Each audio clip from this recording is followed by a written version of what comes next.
Hello everyone, have a nice day. In today's video, we'll explore a very emotional turning point in Dawn and Ly Tu Hoa's life, the moment Huong finally reveals her true face. On the way home, Huong cruelly mocks their poor life and even attacks Ly Tu Hoa's illness, hinting that she may never have children. Ly Tu Hoa is shocked and deeply hurt, and for the first time she quietly wonders, will Dawn really stay by my side?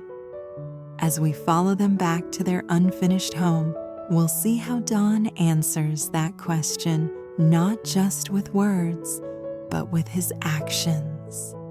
If you find this story touching, don't forget to subscribe to the channel so you don't miss the next videos.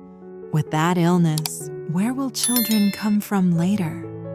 The sentence slices through the cool autumn air before Ly Tu Hoa even sees who is talking. Her fingers tighten around the mouth of the sack, the rough fabric biting into her skin. Mud drips from the hem of her trousers onto the red dirt road, forming dark spots that spread slowly. Then she looks up. Huong is there in the middle of the path, one hand holding a rope, the other lazily tapping against her hip. A few lean cattle graze along the roadside, tearing at dry grass. The morning light catches the edge of Huong's face, drawing out the smirk already curving her lips. Her eyes slide over Tu Hoa's muddied hands, then down to the almost empty sack dangling from Dawn's grip. "So this is your grand life now," Huong says, voice honeyed but cold underneath. "Wading through mud all morning for a few small fish and one eel?" She laughs lightly, as if sharing a joke only she finds funny. "Why live in hardship like this? Come back with me. At my place, there's white rice and meat every day. No need to wade through muddy fields. No need to freeze your bones catching eels just to survive." Each word lands heavy on Tu Hoa's shoulders, heavier than the wet clothes clinging to her. For a long moment, she cannot speak. Her breath fogs in the chilly air. Autumn wind slides along the road, carrying the smell of damp soil and cattle. Her thin jacket does little to keep out the cold. It worms its way under the fabric, into her chest, into the places Huong's words have just opened. Then Huong's gaze sharpens. "And with that illness?" She tilts her chin toward Tu Hoa's throat, as if the scar and swelling were visible through the scarf. "Where will children come from later?" That blow lands deeper than all the rest. Ly Tu Hoa's heart stutters. Her lips press so tightly together they pound with blood. For a second, her vision swims. The thing she fears most, breathed out here on the road like gossip, like a weapon, strips her bare in front of Dawn and the wide watching fields. She lowers her head, hair falling forward. The autumn wind snatches a few strands and whips them across her face, stinging like fine needles. Shame rises, hot and choking, tangling with hurt. She wants to disappear into the red dust, to sink beneath the rice paddies and never come up again. Her shoulders tremble inside the thin jacket, too slight to carry these words alone. But she does not cry. Her voice, when it comes, is quiet and soft, like someone trying to keep a candle from going out. "I chose to live with Dawn," she says. "Even if it's hard, I'm still happy." She doesn't know where the strength to say it comes from. Maybe from the memory of his hands building their small kitchen. Maybe from the way he laughs when she burns the rice, but eats it anyway. All she knows is that if she doesn't say it now, Huong's words might take root and never leave. Her fingers search blindly to the side and find Dawn's hand. She grips it as if it were the last solid thing left in a world that has suddenly turned liquid and slippery with doubt. Dawn doesn't pull away. He shifts his weight, then quietly sets the sack down on the road. The single large eel inside thumps once against the cloth. When he straightens, something in his posture has changed. The usual gentleness in his eyes is still there, but behind it stands a firm line she rarely sees a drawn boundary. He looks straight at Huong. Tu Hoa's illness is temporary, he says, his voice low but carrying across the empty field. It's caused by the medication. Later on, she can still have children normally. The wind hushes as if listening. Please don't say things that hurt her like that. For a heartbeat, no one moves. The cattle continue chewing, tails flicking lazily. Somewhere, a bird calls. But between the three people on the road, the air turns dense, almost solid. Huong's smirk fades, replaced by a thin, irritated line.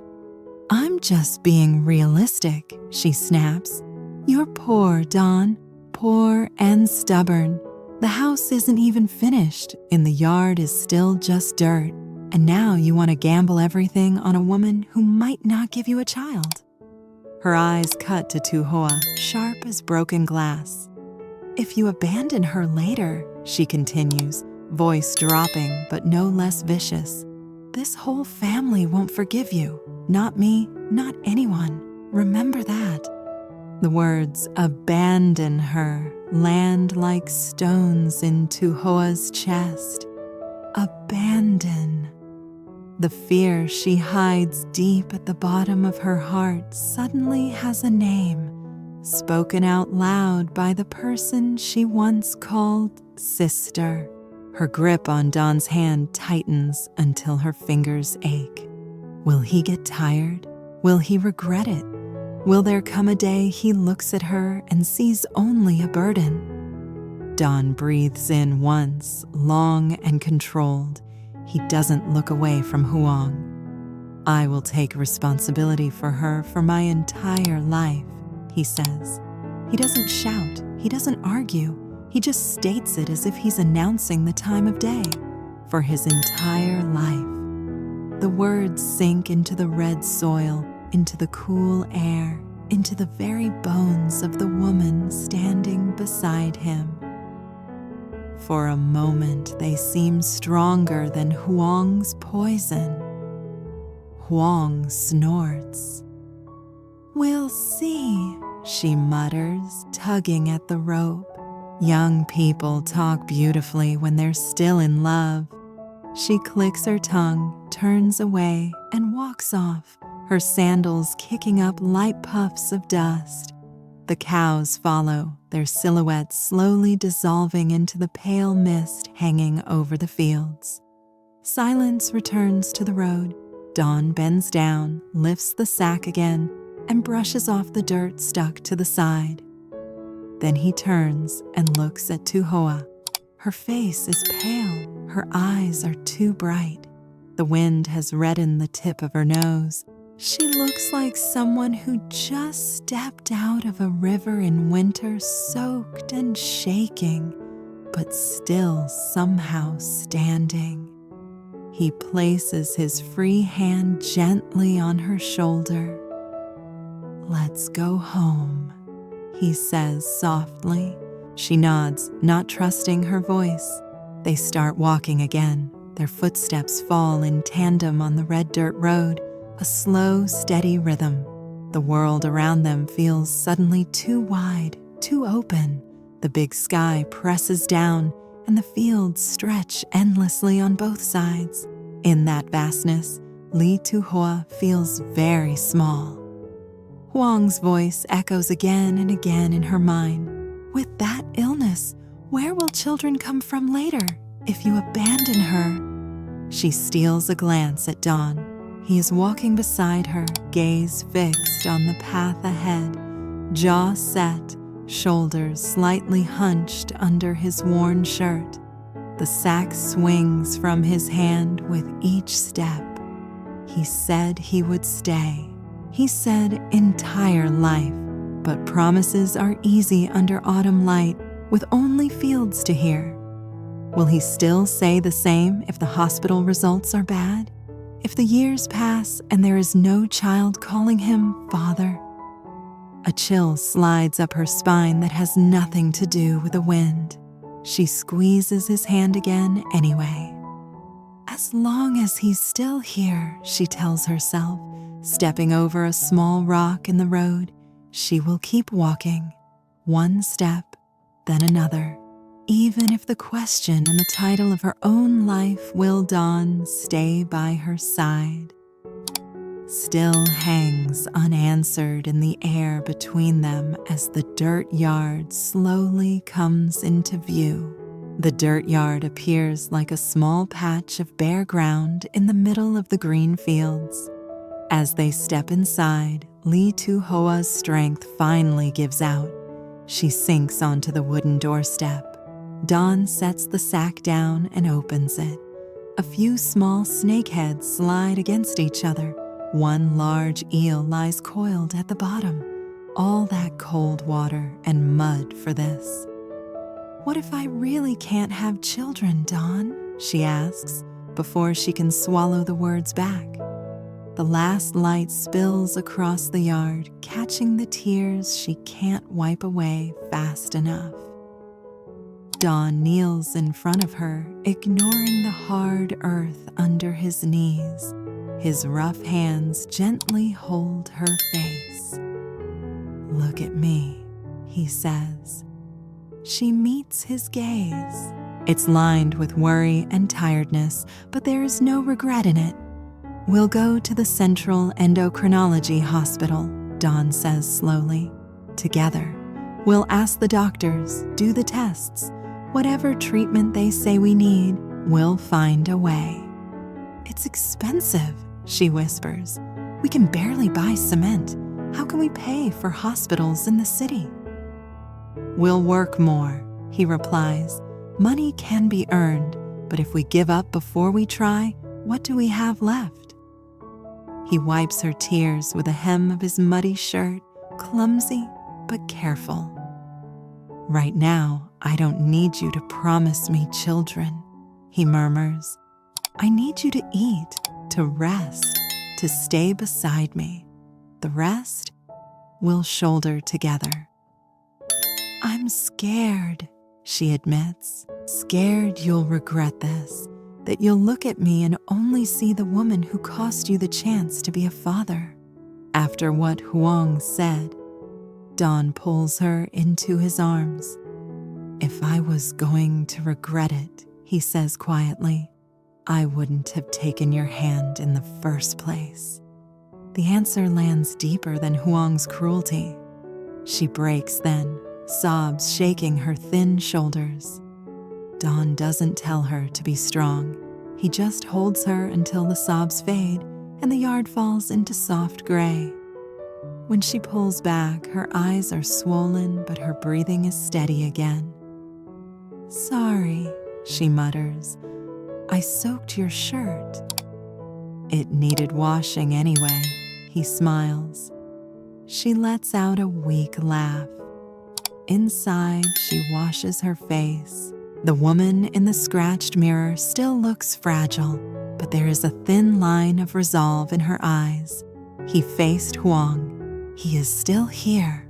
For tonight, that is enough. Night has settled by the time they eat. The sky is dark blue, the moon hanging low over the trees. On the low table, crisp eel, simple fish soup, leftover vegetables. "It's not much," Ly Tu Hoa says. "It's ours," Don replies. "That's enough." They eat on the doorstep, the breeze carrying the smell of soil and rice. They talk quietly about cement and roof tiles. maybe planting bananas along the fence. When the plates are empty, Dawn stands. "You rest," he tells her. "I'll move some more dirt while it's cool." "You've worked all day," she protests. "I'm used to it," he says. "The sooner this yard is level, the sooner we can build the rest." She watches him pick up the shovel and wheelbarrow. In the moonlight, he looks small against the wide yard, but steady. "Don," she calls. He turns. "Thank you," she says. He nods, then turns back to work. The flashlight beam cuts a pale path as he pushes the wheelbarrow. Each load of dirt hits the ground with a dull thud, then a soft scrape as he spreads it out over and over, a slow, patient rhythm. From the doorway, wrapped in a thin blanket, Ly Tu Hoa watches. Huong's words still hover in her mind, but now they have to compete with another image. Dawn, under the night sky, shaping this rough yard into something that looks like a future. "Tomorrow," he calls, still working, "we'll mark where the stone benches go." He nods toward one edge of the yard. "And over here," he adds, tipping another load of dirt, "we'll build a round outdoor stove so our children can play nearby." The word children hangs between them, fragile but brave. Tears sting her eyes again, but this time they feel different. Less like pain, more like something tender awakening. She doesn't answer. She just keeps watching him work every shovel of dirt, every push of the wheelbarrow, holding on to the simplest truth in front of her. Whatever tomorrow brings, tonight, Dawn is still here.